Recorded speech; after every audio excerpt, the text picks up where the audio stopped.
Hey everybody, I'm Brian and this is the Apple Bias. Every Sunday I like to go through the top news of the week, so this Sunday's no different other than the fact that this content's coming out a little later than normal. Life happens sometimes, but we're going to go ahead and get started.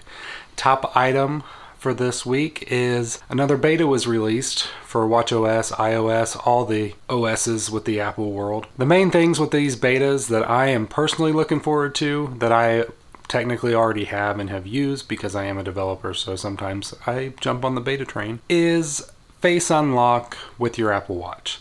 So if you know, with masks, we all live in it right now, when you have a mask on and you try to unlock your phone, it displays your passcode. Apple was smart enough to add that feature to where it can detect that you have a mask on and just give you the passcode right away, which was nice, but they've gone above and beyond, I think, in this next step, where now as you swipe up, it will look at your watch. As long as your watch is on your wrist, close enough to your phone, and you have a passcode on your watch and that's unlocked, it will now unlock your phone automatically. It will also display a notification on your watch letting you know that your phone has been unlocked through it. That way, in case somebody else does get a hold of it and they're close enough to you, they can't easily sneak and do it. Because with this feature, there is some security concerns. It's not really looking at your face.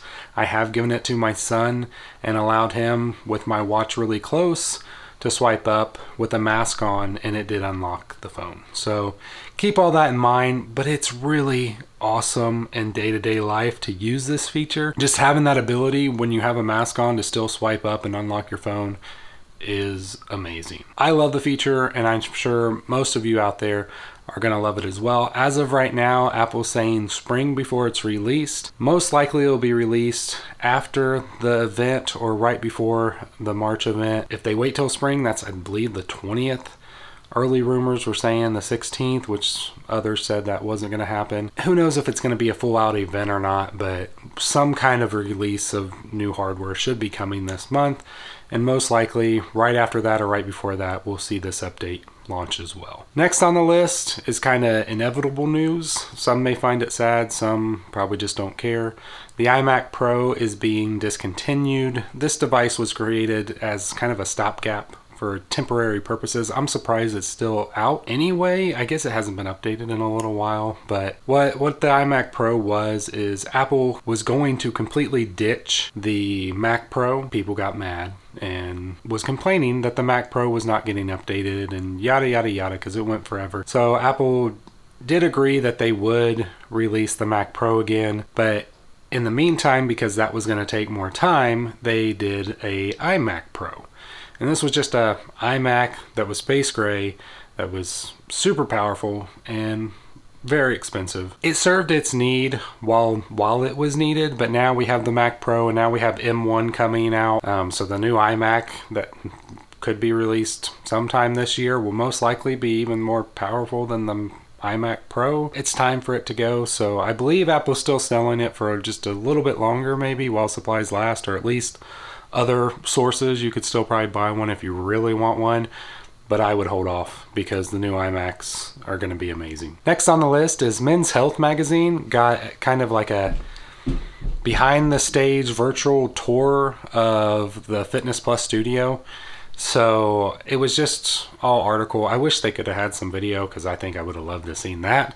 But it was just some pictures and stuff because it was a virtual tour, so it's whatever Apple wanted to show them, I'm guessing. But what it is the building is like 3 stories, 23,000 square feet or something like that. It seems pretty big. Each room that they do fitness stuff in, it has like 7 robotic cameras for like viewing all around the instructors, getting them from above, getting them from the sides, and it's all robotic to where it's like the movement is super fluid and all this stuff, and it sounds awesome. I would love to see that kind of stuff.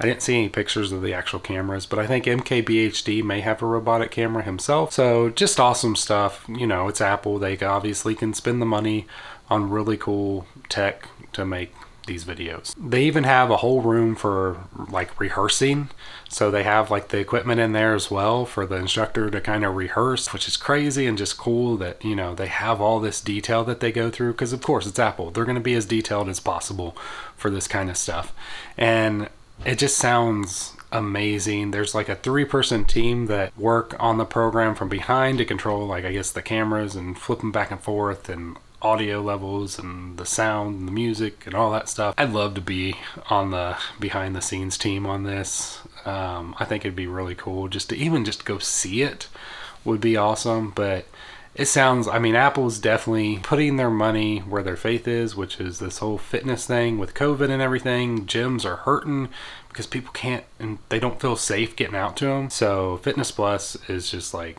perfect timing for what they're doing. I can't wait to see where they go with it next. Last on the list is, I was reading Call to Mac, and I saw an article about the Developer Transition Kit, or DTK for short. They did an article about how developers were getting $500 for sending these units back, and how that was great because originally Apple was given $200. Now I'm a developer, so I actually know some of this backstory of what kind of happened. And it's not that they're giving, it's like a digital voucher. So what Apple's doing, I'm just going to go into a little bit more than what I read in their article. What Apple's doing is, when developers got this DTK, they had to give Apple $500. They did this, the same kind of style was done with the Intel transition way back when. They got, I think it was a Mac Pro at that time, maybe, like one of the cheese grater ones. But they sent them, developers sent Apple $500. Apple sent them the unit. They got to use it for a while. Developers sent it back. Apple gave them a coupon, voucher, whatever you want to call it, for $500, just giving them their money back to buy the computer, the finalized version. Because this DTK unit was not a final version of the M1 processor. This had like an iPad processor in it. The way it works is they're just giving the developer basically their money back to buy an M1 Mac. This $500 can only be used for an M1 Mac unless you already have one. If you, as a developer, if you already have one, then they can use it for something else, like that can help them with their development needs, probably like an iPad or an iPhone or something like that. I'm not sure how strict Apple's going to be with this, but that's what the original email said. They didn't say that you could just go use it to buy. I mean, personally, I think the AirPods Max could be used. I mean, pretty much anything Apple sells that's from Apple can be used to help a developer with their development needs. Because, like I said, the AirPods Max, you know, having that noise cancellation if you work in an office and you're the developer could be very beneficial for you. So that's the way it's going to work. It's not like they're just, oh, you're a developer, here's $500. It's the developer technically already paid $500 to use this unit. They're just reimbursing it back to them as in credit to buy an M1 Mac. But that's it for this week. I hope you guys have liked this content. If you did, please hit that thumbs up. If you didn't, I can take it. No worries there. And I will see you guys in the next one. God bless.